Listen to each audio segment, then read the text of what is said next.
T20 ప్రపంచ కప్‌లో team India కొత్త జెర్సీలో సందడి చేయనుంది. వచ్చే ఏడాది స్వదేశంలో జరగనున్న టీ20 ప్రపంచ కప్ సందర్భంగా బీసీసీఐ ఒక కొత్త జెర్సీ విడుదల చేసింది.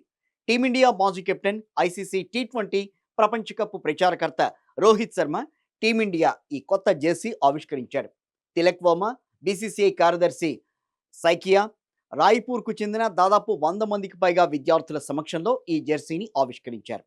ఇక టీమిండియా కొత్త జెర్సీలో ఎక్కువగా ముదురు నీలం రంగు ఉండగా ఇరువైపులా ఆరెంజ్ రంగులో స్ట్రిప్స్ కనిపిస్తున్నాయి. కాలర్ మధ్యలో తెలుపు రంగు ఉంది. జెర్సీ మధ్యలో team India sponsor Apollo tyres India పేరు కనిపించేలా బీసీసీఐ జెర్సీ తీర్చిదిద్దింది. ఈ జెర్సీకి సంబంధించిన ఫోటోలు ప్రస్తుతం సోషల్ మీడియాలో వైరల్గా మారాయి.